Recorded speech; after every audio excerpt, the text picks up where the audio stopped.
Welcome to the Equality, Diversity and Inclusion Foundation Level Training. This training has been developed by the Consortium. The Consortium brings together a number of different organisations, including the Guernsey Institute, Walker's Law Firm, Guernsey Employment Trust, Focus HR and Equality Guernsey. If you would like to use subtitles, please turn this on the device you are using.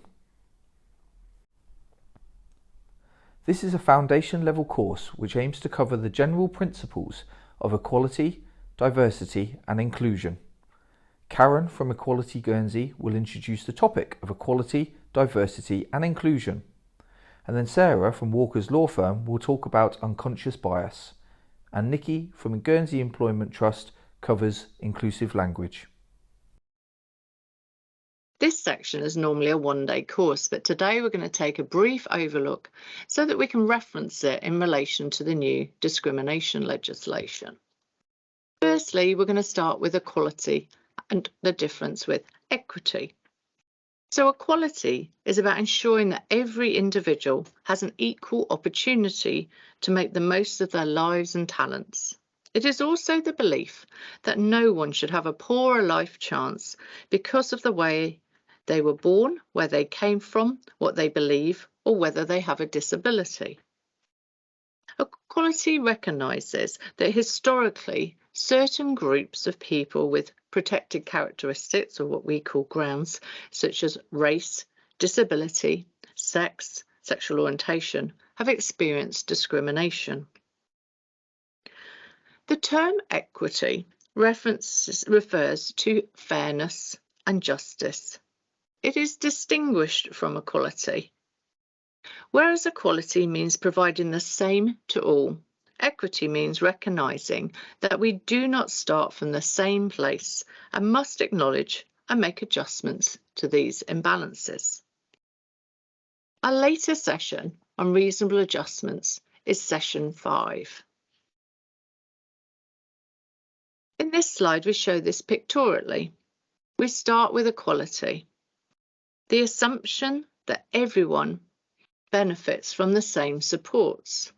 This is equal treatment. Equity. Everyone gets the support they need. You see in this slide that the boxes have now been distributed so that all 3 people can see over the fence. Next, we look at inclusion. Here, we're looking at removing the barrier. The barrier here was the fence. By removing that barrier, everyone has the same opportunity. About diversity. Diversity is about what makes each of us unique. It includes our backgrounds, our personality, our life experiences, our beliefs, and all of the things who make us who we are. It is a combination of our differences that shapes our worldview and our perspective and our approach. A diverse environment is one with a wide range of backgrounds, mindsets, including neurodiversity, which allows for an empowered culture of creativity and innovation. Later, we'll look at why that's important, whether that's in the workplace, your goods and services provider, or other organisations. Diversity is recognising, respecting, and celebrating each other's differences. So how are we different? A lot of the time we think of diversity in terms of just social categories or protected grounds. But there are a large range of areas where difference occurs. I ask you to pause now and think about 5 or a number of examples of what makes us different. How are we diverse from other people?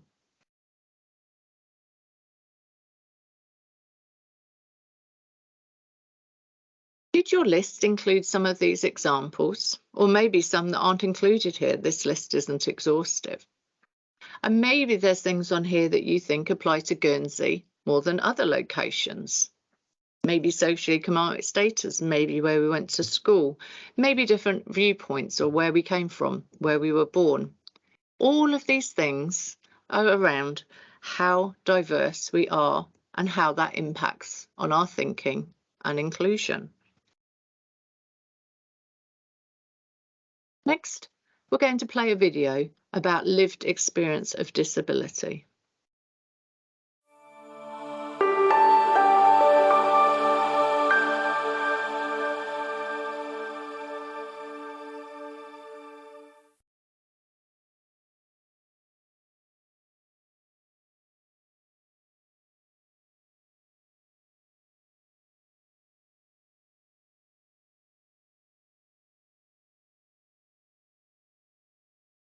My two main disabilities are visual impairment and autism.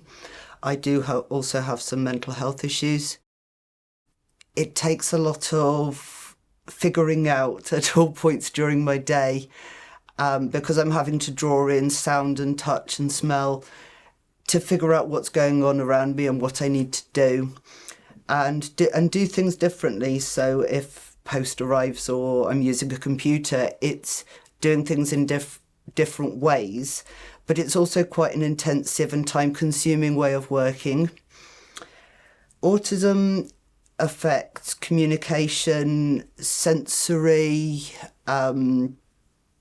sensitivities, I guess. When I am overloaded, I do find communication difficult at times.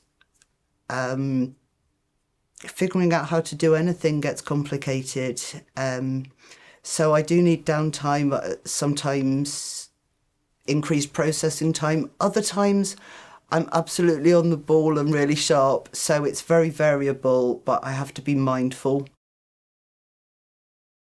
Well, slightly autistic, so sometimes my brain tells me to say something that I don't want to say, but, you know, and my cerebral palsy affects my ability to walk properly and stand for long periods of time and things like that. And a lot of bending and turning does have an impact on my body, you know. I think it's just this time we're really discovering more about what makes me tick, and sometimes, you know, there's very small differences in them. Sometimes the comprehension of tasks doesn't always hit the mark straight away, and you know there's all sorts of things going on in my mind. I think that's the thing with autism. It's a disability, but the mind is very powerful with it, so it can also be working at 100 miles an hour sometimes. I had a brain hemorrhage, had a stroke, and I literally went from being fit and healthy to being completely immobilised because I lost the whole of my left side, and that occurred in the space of 20 minutes on a Friday evening. And then from that point on, life changed. I was hospitalised for a good 2 months because I needed to be hoisted and out of bed. I was obviously being flown to the UK for scans and analysis of what was wrong. And then I went through a recovery process through occupational therapy and through physiotherapy.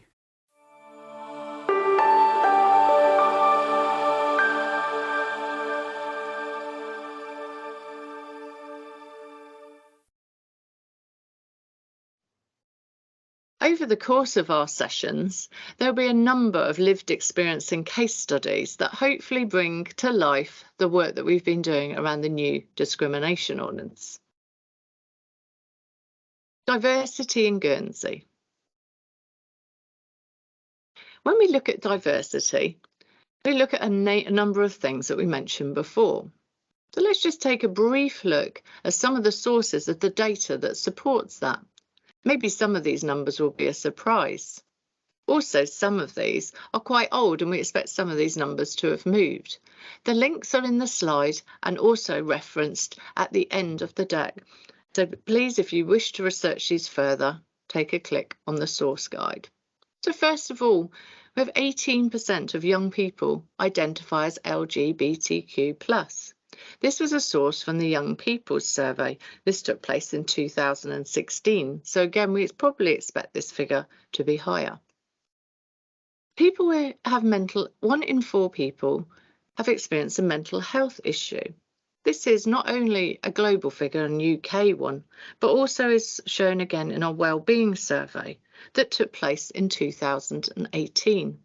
Again, following COVID and the situation that we've had during lockdown and more dialogue around human mental health, we expect this figure possibly to grow.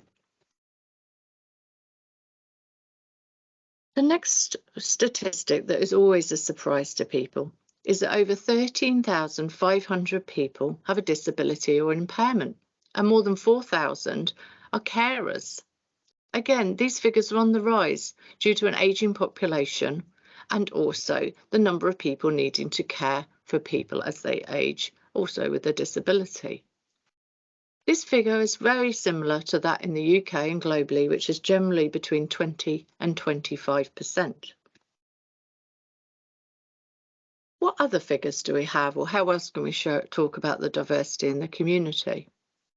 14% of the population is over 70. Again, we're expecting this figure to rise as we all age. 40% of residents were not born in Guernsey. We'll have a look at that data a little later. Ethnicity. At the moment, we have very little data on this. And the following slide, I'm going to talk about the importance of having data.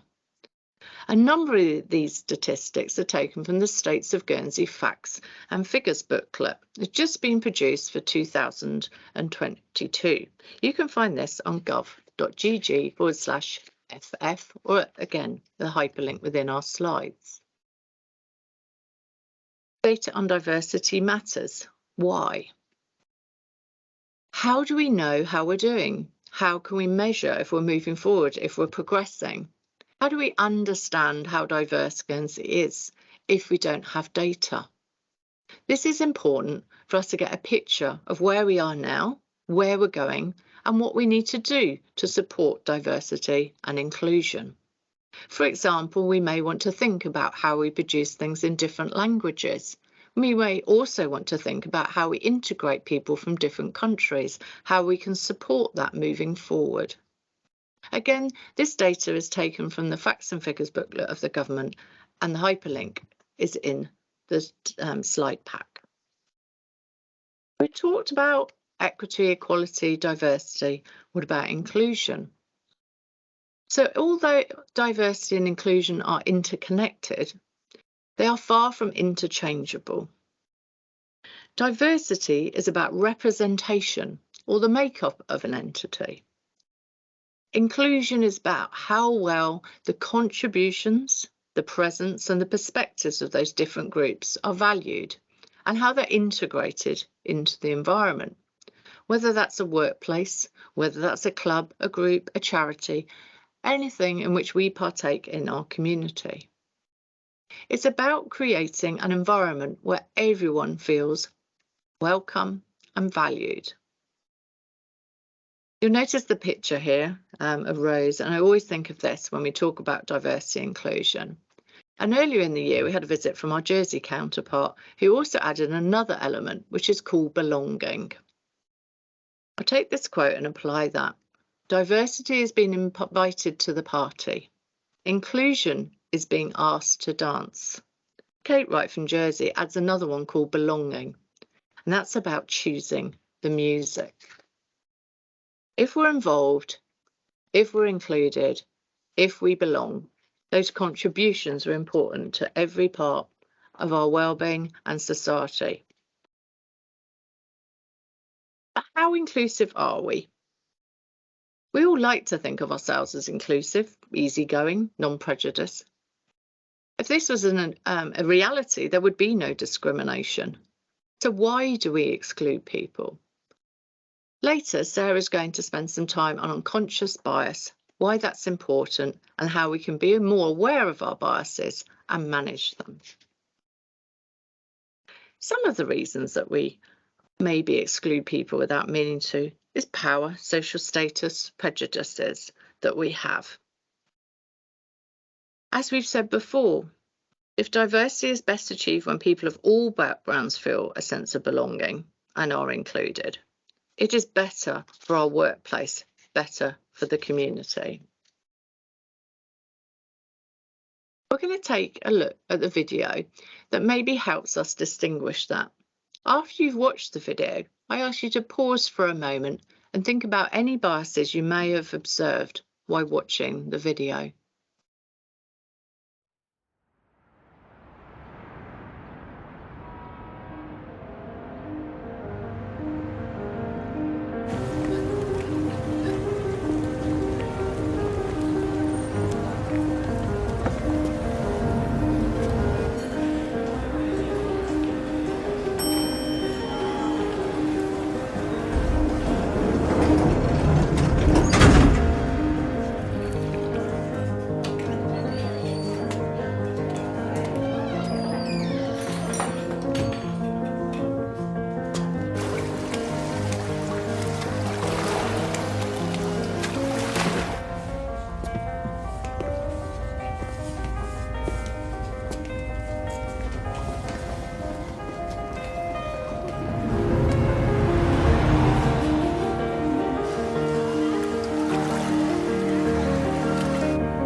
All rise.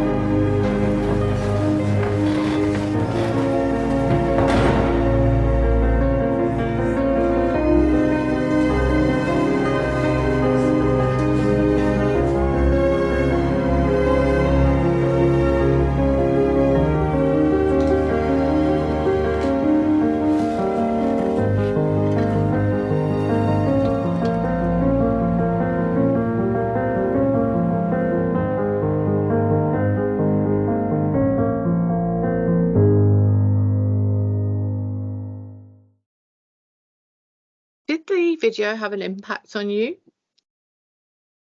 Were there any assumptions that maybe you made? Or was there anything that surprised you, and why? As we go through this subject today, equality, diversity, inclusion, we ask you to consider those biases or assumptions that you're making and ask you to recognise those and consider how we can work on those. Next, Sarah's going to take us through unconscious bias. Thanks, Karen. So what is unconscious bias? I think the first point, as listed on the slide, is that everyone has unconscious biases, and as that might suggest, these are things that we sometimes don't recognise or don't think about. And this next section is about maybe why we should step back and reflect and think further. So I'm going to talk through some examples now around affinity bias, and this is also sometimes referred to as similarity bias, and this may occur where we treat people more favourably simply because they're like us or others we like. So it could occur when you like or feel you have something in common with people who appear to share your interests, beliefs and background. So for example, thinking someone's qualified for a role because you share the same professional qualifications or have worked at similar companies or gone to the same school or university. The halo effect is another type of unconscious bias, and this is where one trait of a person or thing is used to make an overall judgment of that person or thing. A common halo effect example that's used is attractiveness and the tendency to assign positive qualities to an attractive person. So, for example, you might consider a co-worker who is smartly dressed to be more competent than a co-worker who turns up wearing a t-shirt, or a colleague having the view that women are better caregivers than men, or the view that children from affluent families are better looked after than children from lower socio-economic backgrounds. So what are the risks with unconscious bias, and why does it cause us a problem? Well, it can lead to a less diverse workforce, and that can mean that talent can be overlooked, either when you're bringing talent in or trying to attract new talent into your organisation, or the talent that you already have in place that you're not recognising. Also, very importantly, if it's against a protected ground, sex, race, disability, religion or belief, so forth, it can be discriminatory, and that can place you and your organisation at risk. Unconscious thoughts can be based on stereotypes as well. So it's really important that we think carefully about our behaviours and our actions. And where do we think these biases come from? So as you can see on the slide here, I've set out a few examples. And our biases really are shortcuts and mental maps that our brain forms, and they're based on different things. They might be based on our own experiences, how we've grown up, our background, things that people tell us, our family, and our friends, media portrayals, institutional influences, and other external factors. And when faced with people that appear to fit into these mental maps, we can tend to make a number of associations. And as I've said, these are unconscious. So our perceptions and assumptions are based on these associations. They can be at times incorrect. So we do need to take care when making decisions. So moving on to why it's so important to recognise and address unconscious bias. So it can potentially have a negative impact on your organisation. So for example, as I've mentioned before, employers may miss out on talent and the benefits that diversity can bring to your organisation. If you treat employees differently, this could lead to a loss of confidence, a lack of motivation and reduced output. It may be that there's a risk in failing to reward, promote and advance all employees fairly within your organisations. And as I've mentioned, if someone's treated differently because of a protected ground, this could expose you to a risk of discrimination. Service providers may also treat service users differently, and this could lead to the loss of custom and or a negative impact on their reputation. So, tackling unconscious bias, how can we mitigate it? First off, it's being aware of your own biases. It's taking accountability and responsibility for your actions. Do seek understanding of other cultures and norms. This will help to remove stereotypes. And it's important to create an open and transparent culture. Try and discuss bias and diversity and inclusion issues openly within your organisation, and consider equal opportunities and unconscious bias training. One area that's a common example that's given is at the time of recruitment. So think about the processes, think about how you're bringing people into your organisation and your processes behind that, and factors that you can introduce to make sure that unconscious bias is removed. I'm now going to hand over to Karen, who's going to talk more about the benefits of diversity and inclusion.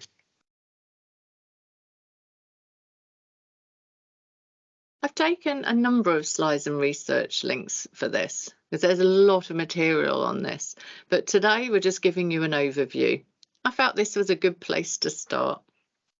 So the top 10 benefits of workplace diversity, that actually is much wider than that. We can apply this into our groups, our charities, any organisation, and even the way that we work if we're, a sole trader or employer. So let's start maybe with the variety of different perspectives. Diversity in the workplace ensures a variety of different perspectives, since it means that employees have different characteristics and backgrounds, and that they're also more likely to have different skills and experiences. Consequently, employees in a company with a higher workplace diversity will have access to a variety of different perspectives, which is highly beneficial when it comes to planning, executive and business strategy. Increased creativity. In addition to having a variety of different perspectives from people with different backgrounds, the exposure of such variety leads to creativity. When you put together people who see the same things but in different ways, you are more likely to get a melting pot of fresh, new ideas, thus improving the creativity of your workforce. This isn't just important to anyone maybe in the marketing, IT, design industries, but creativity is key to how we market our businesses, how we work together, how we problem solve. Higher innovation. Diversity in the workplace leads to higher innovation rates. Again, we've seen this as a global exponential rate, as in we don't just keep delivering the same thing to the same market. According to Josh Berson's research, inclusive companies are 1.7 times more likely to be innovative in their leaders in their markets. In a diverse workplace, employees are exposed to multiple perspectives and worldviews. When these various perspectives combine, they often come together in novel ways, opening doors to innovation. This also means that we also may be faster at problem solving. Harvard Business Review, the hyperlinks as I mentioned are in our slides and at the end, found diverse teams are able to solve problems faster than cognitively similar people. Employees from diverse backgrounds have different experiences and views, which is why they are able to bring diverse solutions to the table. The best solution can be chosen sooner, which leads to faster problem solving and more efficiencies. It's also really important that our diversity in our workplace helps us to enable better decision making. Within the links is a white paper around how decision making is made through a company called Cleverpop, and how there is a direct link between workplace diversity and decision making. It is found that those companies using this model have outperformed individual decision makers up to 87% of the time. This has an impact on profits. Number 6, increased profits. Companies are greater workplace diversity and greater for profits is a quote by McKinsey & Company, a global management consultancy firm that conducted research, again with the hyperlink, including 180 companies from in Europe and the United States. They found out that companies were more diverse with top teams are also financial performers, and the diverse workplace makes decision making faster.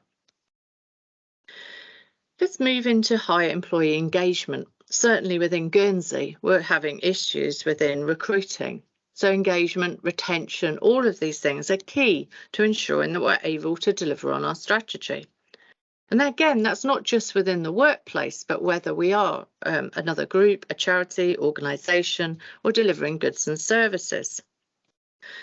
Deloitte's conducted some research where they captured views and experiences of more than 1,500 large businesses in Australia. The research shows that engagement is an outcome of diversity and inclusion. The link between diversity, employee engagement is pretty straightforward. When you're included, you're more engaged. When you're more engaged, you produce higher results, have better productivity, and also number 8, reduce employee turnover. All of us locally are looking at this, how to retain, how to recruit, how to be more inclusive. And I'm hoping a number of these examples and the links that we have within these will help you to consider the benefits of having a more diverse and inclusive workplace. It mentions here within that number 8 that basically if we're happier, we're enjoying our workplace, we stay longer, that turnover is reduced, which obviously again has an impact on profits. We head into the last 2, company reputation. Certainly within an island our size, this is really important, and also in attracting staff.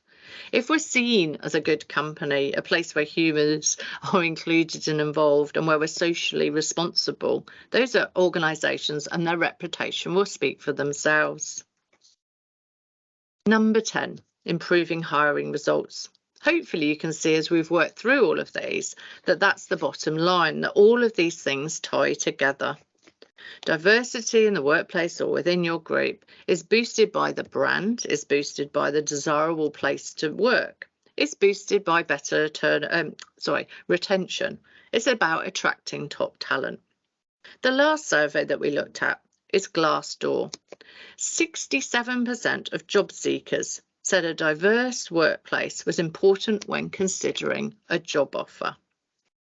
There's a number of other surveys and links within our slides, but I just felt that this one would hopefully pull it all together to talk about the really important benefits of equality, equity, diversity and inclusion.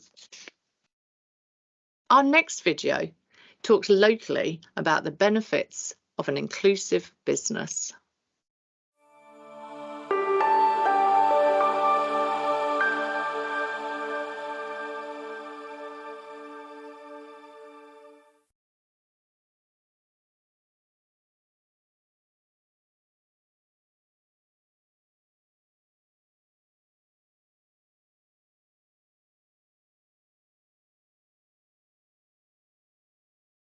I'd say myself and my partner came to Guernsey a very short time ago, and we've embraced the community in the same way they've embraced us, and we've managed to build up one of the biggest barbershops on the island as a result of making things accessible for everybody.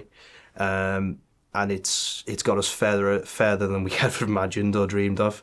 As a point I do put it down to the fact that we do care about everybody that comes into our shop. It's a balance. It's implementing things you can do to help us just out of kindness. And you know, there's an old saying we say it costs nothing to be kind, and it's so true in terms of like business. You know, there's things you can do to appease something or just to help somebody get access to a great service. If you're offering a great service, it's only natural people are going to want to use it.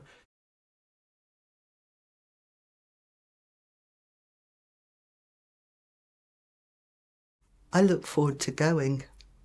I found haircuts a really stressful experience from childhood onwards.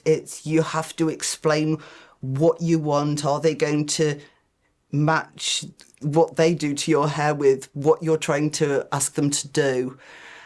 It's the noise, the smells, the people, the whole thing is just, I used to dread it, I used to hate it. And now I look forward to it because I know I feel comfortable. And certainly in terms of customer loyalty, there's nothing which would make me want to try somewhere else. I know that I'm getting exactly what I need there. And yes, I do tell people that this is a good example of a place which really gets it in terms of inclusion and understanding. And a lot of it is just that awareness.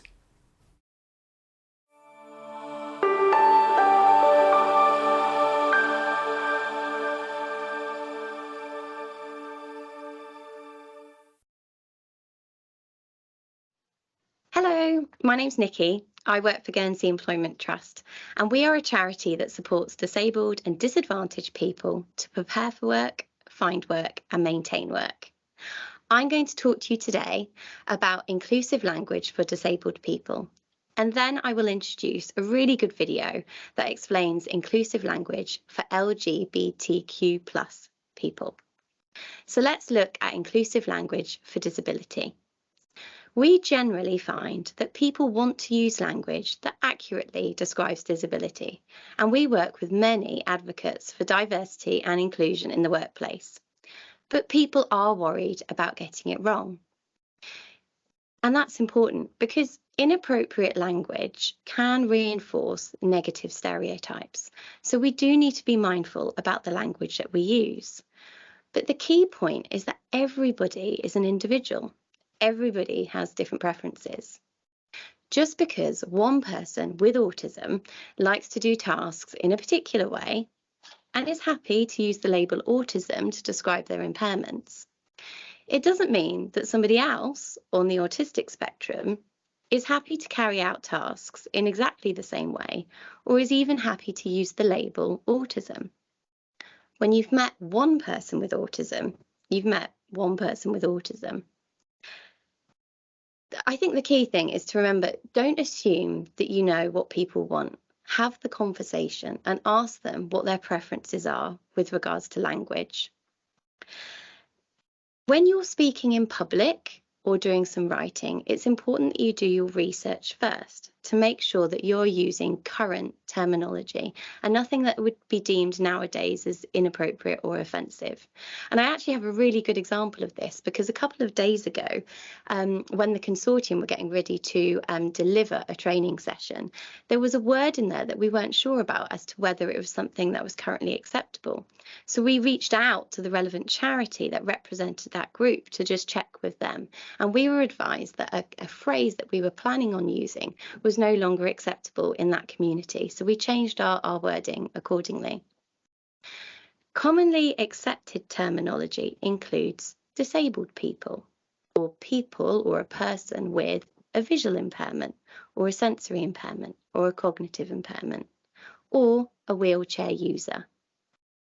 Many disabled people find annoying or offensive terms such as restricted to a wheelchair, victim of depression, or suffers from anxiety, because these are all very negative in nature. Please avoid terms such as retarded, crippled, deformed, or handicapped. These are no longer acceptable. The term special needs is only used in reference to children, not adults, who find this term quite patronising.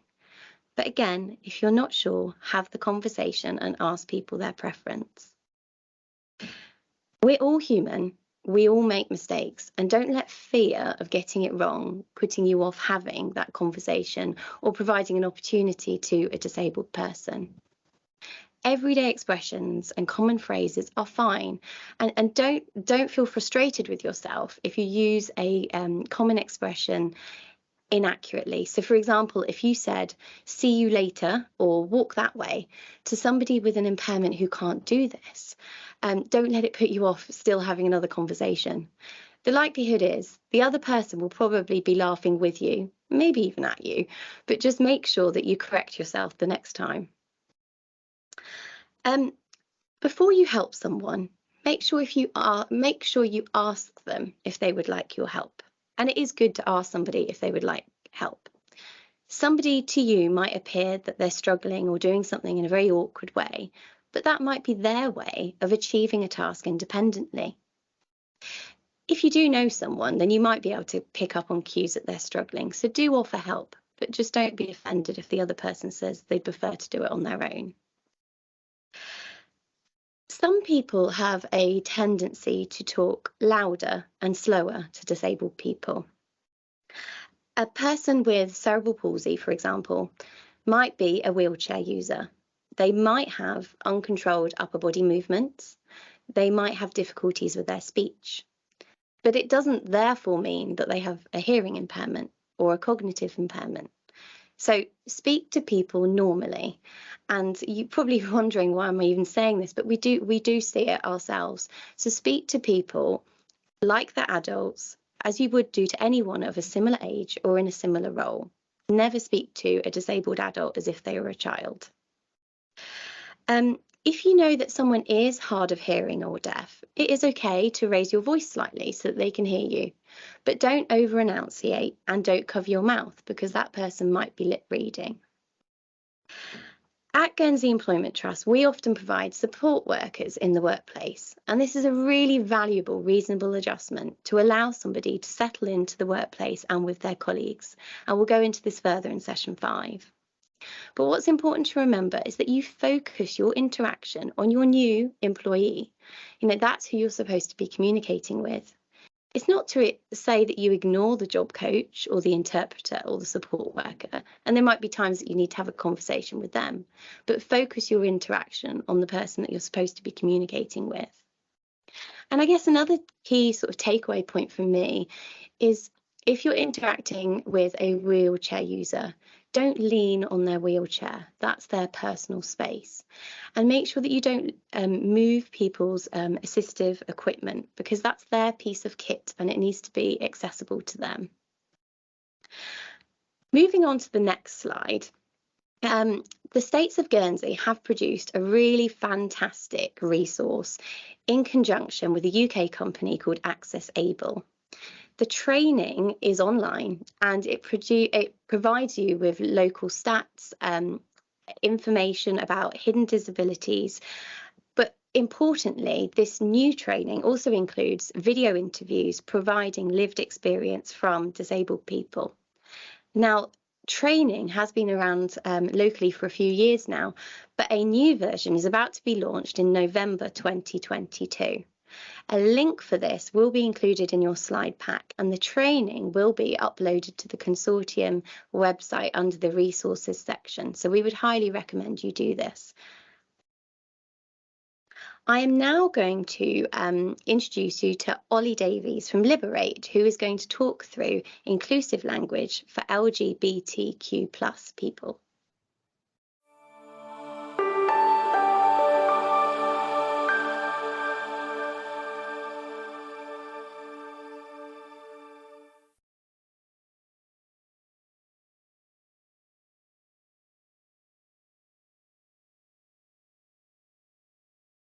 Let's start with a few definitions. LGBTQ+ is the place to start. L is for lesbian, which defines women who are sexually attracted to women. Gay is for men who are sexually attracted to men, but also can be an umbrella term for other people, and you can identify as a gay woman. B is for bisexual. That's somebody who is sexually attracted to both men and women.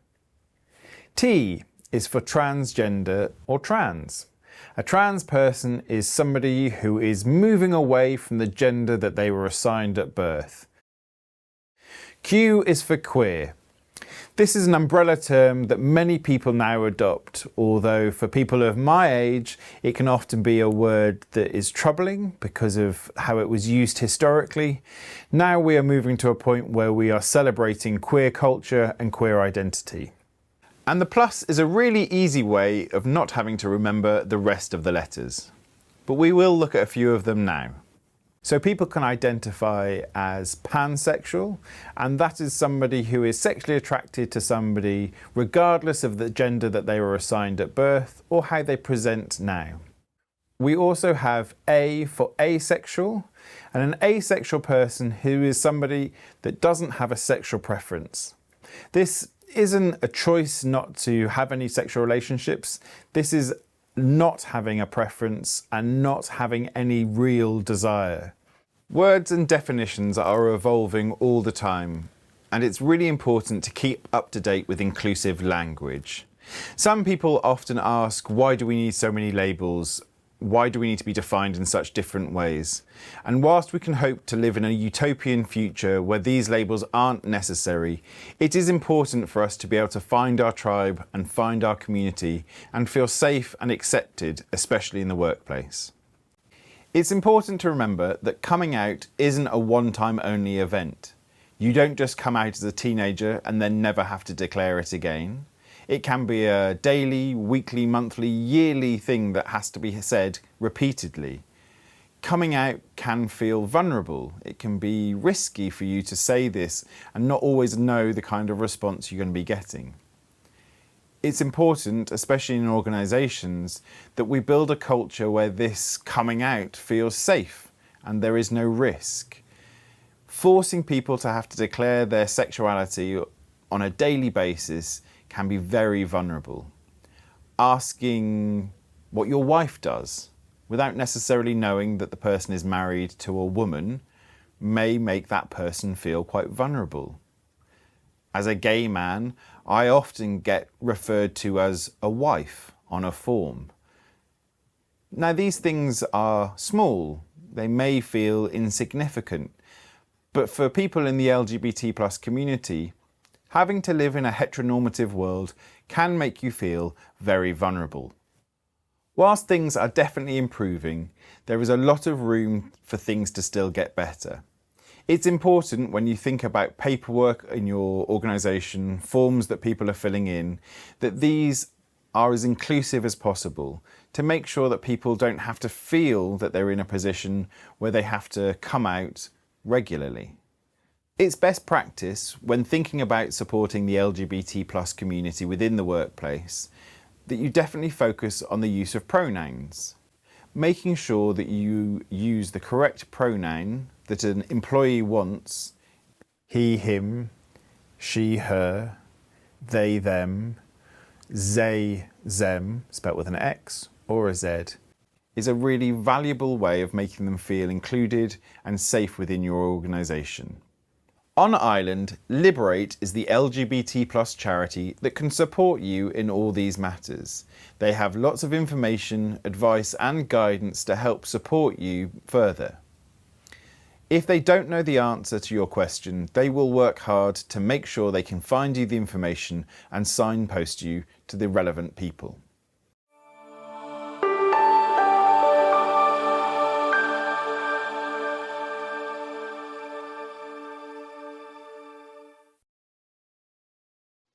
Thank you, Nikki and Ollie, for sharing those examples. What can I do to drive cultural change? This is how we're going to finish this session, pulling together all of the experience that we've had today from all of the presenters and hopefully the reflection that you've had as we've gone through this section. So, what can an organisation, also an individual, organisation here means all of us, charities, groups, individuals, not necessarily just a business, to drive culture change and encourage compliance? We want to educate our workforce and managers on different types of discrimination and the other prohibited conduct under the new ordinance. By helping people to understand this, hopefully it will mean they're more comfortable and also more prepared to get involved. Consider putting in place an equal opportunities policy. There'll be examples of these, not only maybe within your head office or other groups, or maybe through your groups such as Chamber, IOD, or any of the other business groups, but also through the new Employment Equal Opportunities Service, the EEOS.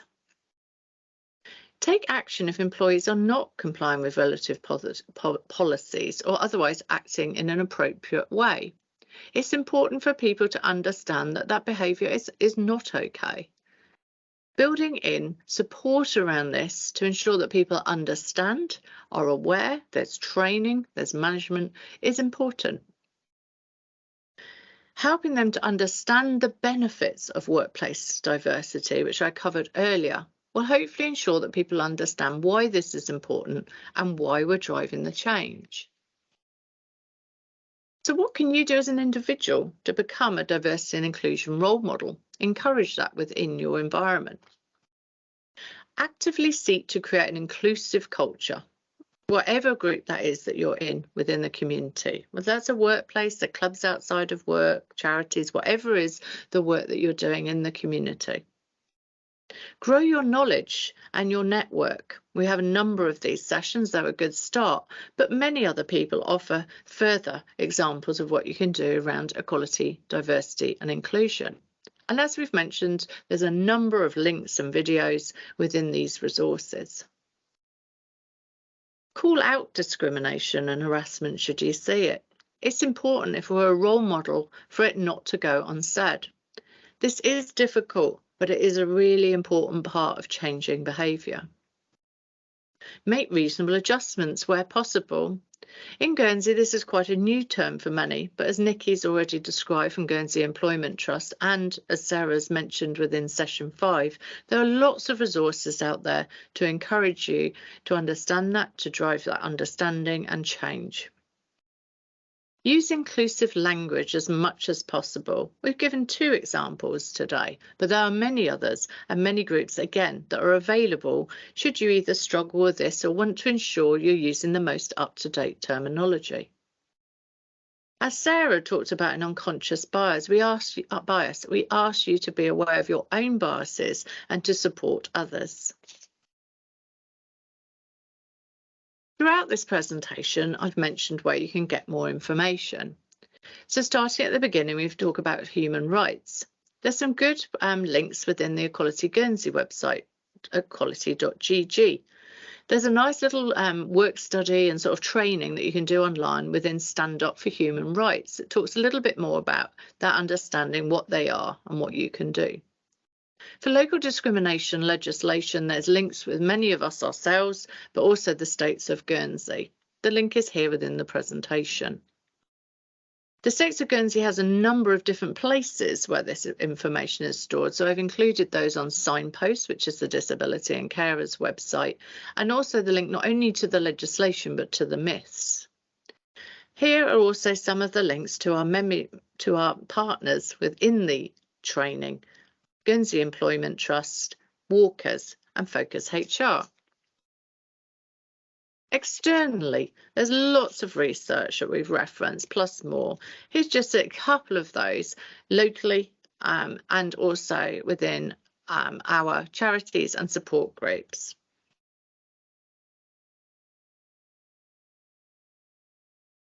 Finishing off, we'd just like to encourage you to attend the other sessions that we will be running.